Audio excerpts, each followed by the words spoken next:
मुस्तफिजुर रहमान को भी उन्होंने बाइकॉट जो उनका है, जैसे पाकिस्तानी प्लेयर्स को किया था, बांग्लादेश में हिंदुओं के साथ कुछ इस तरह के इंसिडेंट हुए हैं, तो उस पर मुस्तफिजुर रहमान को भी केकेआर से वो सेलेक्ट हुए थे, उनको लिया था, तो उनको हटा दिया है वहां से, उनको रिलीज कर दिया है कि वो। तो मुझे ये चीज जो है, मैं तो हमेशा इस चीज के खिलाफ हूँ कि आप गेम को चीजों से अलग रखना चाहिए, और ये बाइकॉट खेलते खेलते किस किस को बैन करेंगे, किस किस को निकालेंगे, जिससे आपकी बात खराब होगी। अगर आप उसको निकालते ही रहेंगे तो फिर वो मजा तो नहीं आएगा। खैर एनी हाउ, तो ये करंट अपडेट है कि मुस्तफिजुर रहमान को उन्होंने निकाल दिया है। आप इस पे क्या कहेंगे बासित भाई? ये नजीब, पहले तो मैं ये बता दूं कि उधर भी सवालात उठे कि मुस्तफिजुर रहमान ने क्या कोई ऐसा स्टेटमेंट दिया है? नहीं, कुछ भी नहीं, स्टेटमेंट की बात ही नहीं है उस पे। पता है वो क्या आर्ग्यूमेंट दे रहे हैं कि पाकिस्तान से हमारे ताल्लुकात सही नहीं थे, तो हमने इसी वजह से पाकिस्तानी प्लेयर्स को नहीं लिया था ना 2008 के बाद। ये तो हुकूमत के ताल्लुकात के ऊपर डिपेंड करता है ना, फिर हम उनके प्लेयर्स नहीं लेते। इसी तरह अब हमारे बांग्लादेश से नहीं है और हम मुस्तफिजुर रहमान को भी नहीं ले रहे। नजीब, एक टाइम पे अफगानिस्तान से भी ताल्लुकात अच्छे नहीं थे इंडिया के, लेकिन जब प्लेयर खेल रहे थे अफगानिस्तान के ना, देखो क्रिकेट में सियासत नहीं आनी चाहिए। वहां के जो प्लेयर्स हैं ना और जो पॉलिटिशियन है, उन्होंने भी ये सवाल उठाया है कि अगर आपके पाकिस्तान से ताल्लुकात अच्छे नहीं है, उनके प्लेयर नहीं आते, आपके प्लेयरों ने हाथ नहीं मिलाया, तो अभी जो उनके मिनिस्टर साहब थे बांग्लादेश में, उन्होंने हाथ मिलाया। जयशंकर नाम है, ऐसे ही जयशंकर नाम है जी, बिल्कुल उन्होंने हाथ मिलाया। तो जब प्लेयर्स हाथ नहीं मिला रहे तो उन्होंने कैसे हाथ मिला लिया? ये सवाल उठ रहा है वहां पे। मेरे पास पूरी एविडेंस है इस चीज का।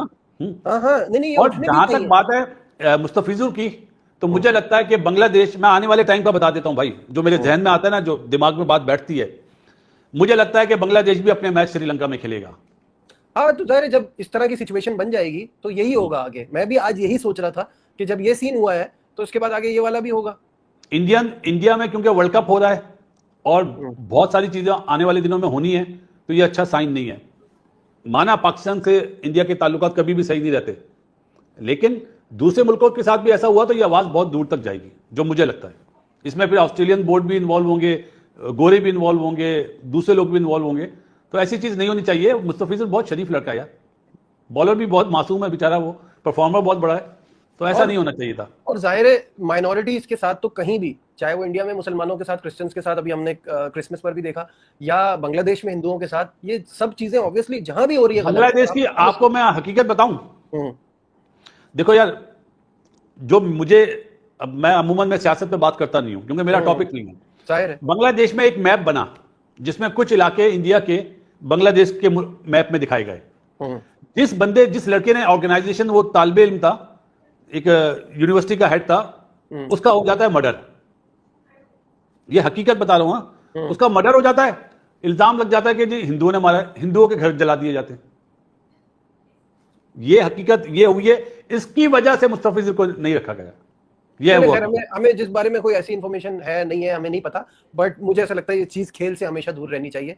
जो अब जो कुछ बांग्लादेश के अंदर हुआ है, जो एक पॉलिटिकल इन्वायरमेंट चेंज हुई है, जो हसीना वाजिद साहब जो है उनको थ्रो डाउन किया गया है, उसके बाद भारत अब ये एलिगेशंस लगा रहा है बांग्लादेश के ऊपर, वही एलिगेशंस जो माजी में पाकिस्तान के ऊपर लग चुके हैं कि जनाब जो हिंदू कम्युनिटी है वो बांग्लादेश के अंदर सेफ नहीं है। और इसी वजह से मुस्तफिजुर रहमान, जिनको केकेआर ने पिक किया था, अब आपको 2008 का ऑक्शन याद आ रहा होगा जब पाकिस्तानी खिलाड़ी जो हैं उनको पिक नहीं किया गया था 2009 के मेगा इवेंट के लिए, और उस वक्त भी ये चीज सामने आई थी कि जनाब एक अनऑफिशियल बैन जो है वो पाकिस्तानी खिलाड़ियों के ऊपर जो आईपीएल की इंतजामिया है उन्होंने पुट किया, and that is because of the government of India. और अब तो ऑफिशियली ये कहा गया है कि जनाब केकेआर साहब, शाहरुख खान साहब मुस्तफिज को निकालें, और मुस्तफिज को उन्होंने निकाल दिया। और इसके अलावा एक और बड़ी इंपॉर्टेंट खबर यह है कि बांग्लादेश ने होस्ट करना था इंडिया को 2025 के अंदर, लेकिन इंडिया ने तब खेलने से इनकार कर दिया, और अब अगेन जो सीरीज है वो रीशेड्यूल की गई है, और इसके ऊपर भी ये खबरें भारत के अंदर से आ रही हैं कि जनाब भारत खेलने के लिए बांग्लादेश नहीं जाएगा। सो अगर यही सूरत रहती है तो देन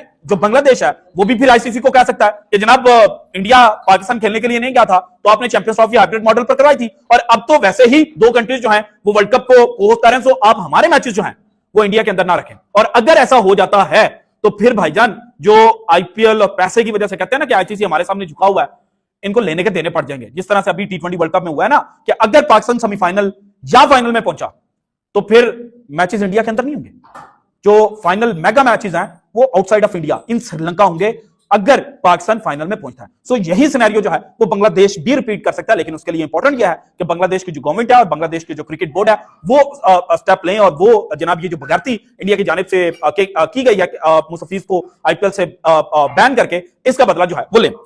मुस्तफिजुर रहमान थे, बहुत बड़ी डील थी उनके पास, 9 करोड़ इंडियन रुपीस में, लगभग 30 करोड़ पीकेआर में वो बनेंगे, इससे भी ऊपर नीचे कुछ बनेंगे।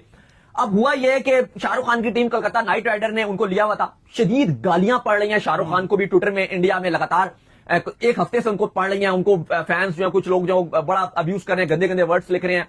मुस्तफिजुर रहमान को भी लिख रहे थे। इवन बीसीसीआई का 2 दिन पहले ऑफिशियल मौकफ आया, उन्होंने कहा नहीं, हमें कोई ऐसी गवर्नमेंट की तरफ से नहीं कहा गया किसी बांग्लादेश खिलाड़ी को निकालो, हम कोई डिसीजन नहीं ले रहे।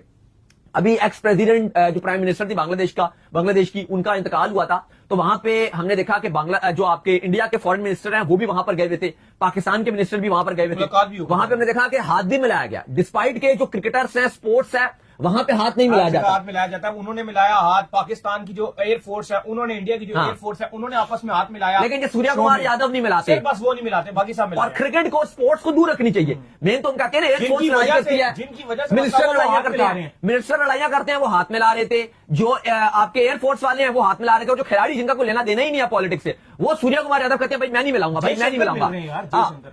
अब अली साहब हुआ यह कि आज बीसीसीआई ने केकेआर को बोला कि मुस्तफिजुर रहमान आईपीएल नहीं खेलेंगे और आप उनको रिलीज कर दो और उनकी रिप्लेसमेंट पे आप आईपीएल से कोई और खिलाड़ी उठा लो। चलो ये तो वो उठा लेंगे, लेकिन जैसे ये बात बांग्लादेश क्रिकेट बोर्ड को पता चली तो साथ ही साथ उनकी गवर्नमेंट और क्रिकेट बोर्ड ने शदीद गुस्से का इजहार किया और उन्होंने कहा कि ये जो हरकत की गई है, एक खिलाड़ी टोटल खेल रहा था, और अगर ऐसा किया गया और उसके बाद अब एकदम उन्होंने नहीं किया, जो बीजेपी और आरएसएस है उन्होंने धमकियां देना शुरू कर दी हैं बांग्लादेश क्रिकेट टीम को भी, प्लस मुस्तफिजुर रहमान को भी, कि अगर ये आए तो हम इनको नुकसान पहुंचाएंगे, और केकेआर की जो टीम मैनेजमेंट है उसके ऊपर भी थ्रेट्स आ रही हैं। अब इसके चलते जो बांग्लादेश क्रिकेट बोर्ड है, आज उन्होंने ऑफिशियल स्टेटमेंट दिया और वो बहुत बड़ा स्टेटमेंट था और वो हैरान कर देने वाला स्टेटमेंट था। जी हां, आपको पता है कि जैसे पाकिस्तान ने कहा था कि इस बार हम भारत में नहीं जाएंगे, हम अपने मैचेस श्रीलंका में खेलेंगे, और यही अब बांग्लादेश क्रिकेट बोर्ड भी करने के लिए जा रहा है। उन्होंने कहा कि हमारी टीम को शदीद खतरा लाहक है, जिसके बाद हम T20 वर्ल्ड कप 2026 में भारत के मैचेस का बाइकआउट करेंगे, हम इंडिया नहीं जाएंगे, हम अपने मैचेस श्रीलंका में खेलेंगे। अब जरा बांग्लादेश का शेड्यूल है भाई, जो शेड्यूल लग रहा उस पर एक निगाह दौड़ाते हैं कि कहां कहां बांग्लादेश ने खेलना है। अब उसमें भी ना 2 बातें हैं। पहले तो मैं आपको बता दूं कि बांग्लादेश क्रिकेट बोर्ड ऑफिशियल तौर पे आईसीसी के पास जा रहा है, प्रॉपर उन्होंने तैयारी कर ली है, और उस पर वो कहेंगे कि अगर आप हमारे मैचेस श्रीलंका में शिफ्ट नहीं करते तो फिर हम बाइकआउट भी कर सकते हैं वर्ल्ड कप का, ये वो चीजें भी लेकर आएंगे। तो बांग्लादेश में ना बहुत ज्यादा इस चीज को लेकर अब स्ट्रांग चल रहा है कि किसी भी सूरत में आपने जो इंडिया का बाइकआउट करना है, उनके स्पोर्ट्स हो गए, जितने उनके जर्नलिस्ट हो गए, वो सारे कह रहे हैं कि यार हम बस बाइकआउट करें। नहीं, ये आप बिल्कुल बात ठीक करें, लेकिन ना एक और जो मामला खराब होगा जिसकी वजह से ये कहा जा रहा है कि हम चेंज करेंगे, बहुत सारी धमकियां मिली हैं बांग्लादेश क्रिकेट टीम को कि अगर वो आए तो रोला हो जाएगा। अच्छा, बांग्लादेश क्रिकेट बोर्ड ने कल अपना FTP भी अनाउंस किया, जिसमें हमने आपको पाकिस्तान का भी बताया था कि पाकिस्तान ने बांग्लादेश जाना है ठीक T20 वर्ल्ड कप के बाद 3 ODIs खेलने, इंडिया को भी उन्होंने उसका, हाँ मैं वही आ रहा हूं, और फिर PSL के बाद पाकिस्तान जाएगा बांग्लादेश 2 टेस्ट मैचेस खेलने के लिए, जो WTC का पार्ट है। लेकिन इसी शेड्यूल में बांग्लादेश ने यह भी अनाउंस किया कि जो पिछले साल इंडिया और बांग्लादेश के 3 T20 3 ODIs थे, वो भी पॉलिटिकली रीजन की वजह से कैंसिल कर दिए गए थे बीसीसीआई ने, कि सिक्योरिटी मसले हैं। एशिया कप से ठीक पहले जाना था, बिल्कुल एशिया कप की तैयारी के लिए वो जाना था और ठीक पहले जाना था, वो सीरीज थी, तो वो इस साल शेड्यूल है सितंबर में, लेकिन अब नजर आ रहा है कि शायद वो भी पॉसिबल ना हो पाए। लेकिन पहले हम चलते हैं वर्ल्ड कप के शेड्यूल पे, जो बांग्लादेश ने इंडिया में जाकर खेलने हैं। अच्छा, पहला मैच वेस्ट इंडीज और बांग्लादेश का मैच है, ठीक है, जो बांग्लादेश ने अपना पहला मैच खेला 7 फरवरी को। अच्छा, इसमें यह कि यह खेला जाएगा कलकत्ता में, कलकत्ता के ईडन गार्डन में। दूसरा बांग्लादेश मैच खेलेगा 9 फरवरी को इटली के साथ, यह भी कलकत्ता में, ईडन गार्डन में। कोलकाता में बंगाली बहुत है ना, मैं उस पर आता हूं। अच्छा, तीसरा मैच है 14 फरवरी को इंग्लैंड और बांग्लादेश का, यह भी कलकत्ता में। अब जो सीन है, और आखिरी जो मैच है बांग्लादेश का ग्रुप मैच चौथा, वो है बांग्लादेश का नेपाल के साथ, वो है मुंबई में। अब मैं आपको बताऊं, अगर आईसीसी के मामला इनके साथ चले, वैसे तो आपको पता है जो कलकत्ता है वहां पे बिल्कुल बांग्लादेश का पड़ोस में भी लगता है, और वहां पे क्योंकि बंगाली बहुत ज्यादा रहते हैं और उधर उस वेन्यू में बांग्लादेश की फैन फॉलोइंग बहुत ज्यादा है, और उसके सारे टिकट्स वो बिके जाएंगे, बांग्लादेश को सपोर्ट पूरा मिलेगा। इवन आप देखोगे पाकिस्तान जब ये सैलीस क्रिकेट क्लब में खेल रहा होगा या प्रेमदासा में खेलेगा, श्रीलंका के नॉन श्रीलंकन मैचेस अगर हो, या अगर आप देखोगे कि पाकिस्तान इंडिया का मैच नहीं है, पाकिस्तान एम ही खेल रहा होगा, उसमें आपको इतना क्राउड नहीं आएगा, बिल्कुल ना होने के बराबर आएगी। पाकिस्तानी श्रीलंका इतना ट्रैवल ही नहीं करते हैं। हाँ, 1-2 हजार भी अगर आपको स्टेडियम में नजर आ गए ना पाकिस्तान के मैचेस में जो श्रीलंका में, क्योंकि श्रीलंका में इतना सपोर्ट नहीं है उस लिहाज से, अगर आप देखो न्यूट्रल मैचेस में। हाँ, अगर कोई इंडिया पाकिस्तान का मैच होगा, पाकिस्तान श्रीलंका के मैच होंगे, उसमें तो आएंगे। लेकिन ये जो कल अब इवन पाकिस्तान अगर इंडिया में खेल रहा होता, जैसे हमने 2023 में देखा था, हाउसफुल मैचेस थे पाकिस्तान के, क्योंकि फैन फॉलोइंग बहुत ज्यादा है पाकिस्तान टीम की इंडिया में। अब कलकत्ता में बांग्लादेश की फैन फॉलोइंग बहुत ज्यादा है। अब जो मुझे लग रहा है कि अब आईसीसी यहां पर जो बांग्लादेश क्रिकेट बोर्ड रिक्वेस्ट करने जा रहा है, यहां पे ना 2 मामला बनेंगे। एक तो यह कि अगर इनकी बात मान ली गई पूरी, वो तो बांग्लादेश के लिए बेस्ट सिचुएशन है कि आप सारे मैच अपने श्रीलंका में खेल लो।